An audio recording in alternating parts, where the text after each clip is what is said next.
Large language models are getting remarkably good at reasoning, thanks to a training approach called reinforcement learning with verifiable rewards, or RLVR. In this video, we explore a new method called Pass-at-K training, which pushes the boundaries of what these reasoning models can achieve by rethinking how we balance exploration and exploitation during training. Today's state-of-the-art reasoning models, like OpenAI o1 and DeepSeek R1, are trained using RLVR. The model generates multiple responses to a problem, and a verifier scores them. The model then learns to produce better answers over time. This standard approach is called pass-at-one training. The goal is to get the single best answer right every time. But pass-at-one training has a serious blind spot. When a model explores a new reasoning path that happens to reach the wrong final answer, it gets penalized, even if the reasoning approach itself was valuable. Over time, this causes the model to play it safe, sticking to familiar strategies.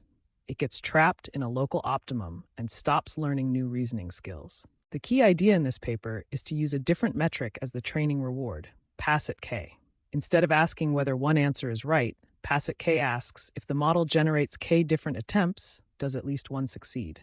This equation captures that idea. It is the expected maximum reward across K sampled responses.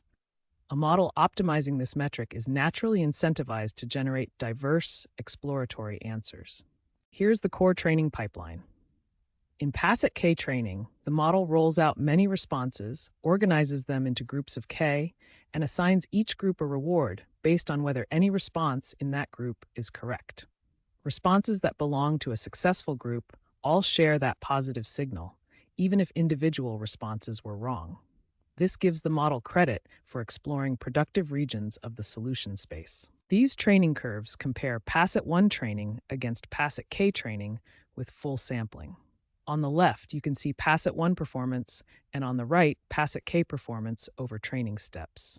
With standard training, the Pass-at-K score barely moves and Pass-at-one plateaus early. But with Pass-at-K training, both metrics keep climbing, showing the model is genuinely learning rather than stagnating. Full sampling is effective but expensive. You need many more rollouts as group count grows. The solution is bootstrap sampling. Instead of partitioning responses into fixed groups, we randomly resample groups from the same pool of rollouts. One response can appear in multiple groups. Each response then accumulates advantage signals from every group it belongs to, as shown in this equation. This dramatically reduces computational cost while maintaining or improving performance. These curves show bootstrap sampling in action under different rollout budgets. Bootstrap sampling with 32 rollouts outperforms full sampling with 32 rollouts because it creates more groups and reduces variance. Impressively, it matches the Pass-at-K performance of full sampling with 128 rollouts at just 1/4 of the theoretical computational cost. Training becomes both better and cheaper. The authors go one step further. They analytically derive the exact advantage values, eliminating the randomness of sampling entirely. The group average reward has a closed-form expression involving binomial coefficients over the number of negative and total responses. From this, exact advantage values for positive and negative responses can be computed directly, making training both faster and more stable. Does Pass-at-K training actually increase exploration? These two plots tell the story clearly. On the left, we see the diversity of incorrect responses during training. Pass-at-one training keeps diversity flat. The model plays safe. Pass-at-K training steadily increases answer diversity. On the right, policy entropy follows the same pattern. Pass-at-K keeps entropy high, confirming the model is genuinely exploring more of the solution space. Could simpler alternatives achieve the same effect? The authors test two, randomly flipping some rewards to add noise and adding entropy regularization to the training objective. Noise rewards only hurt. The more noise added, the worse performance gets. Entropy regularization can destabilize training at higher coefficients, and even at small values, it fails to match Pass-at-K training. Pass-at-K is both more effective and more stable. Why does Pass-at-K training work? These advantage value curves reveal the answer.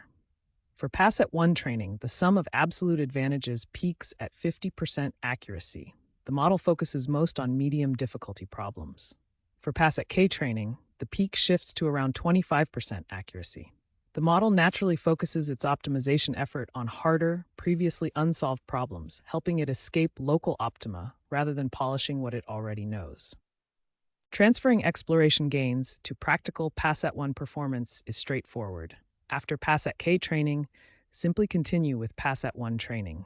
The results are striking. A 7 billion parameter Quen model trained this way surpasses powerful closed-source systems, including GPT-4o and Claude 3.7 Sonnet on puzzle benchmarks.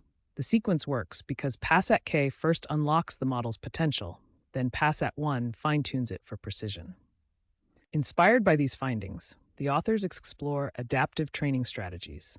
Combination training blends Pass-at-1 and Pass-at-K advantage values based on how many responses the model currently gets right. Adaptive training uses policy entropy to decide which strategy to apply per problem. Both outperform either method alone, shown in these training curves. This points toward a future where training dynamically adapts to the model's current state. To summarize, Pass-at-K training reframes RLVR by using a group success metric as the reward, encouraging language models to explore diverse solution strategies rather than exploit only what they already know. Bootstrap sampling and analytical derivation make it computationally practical.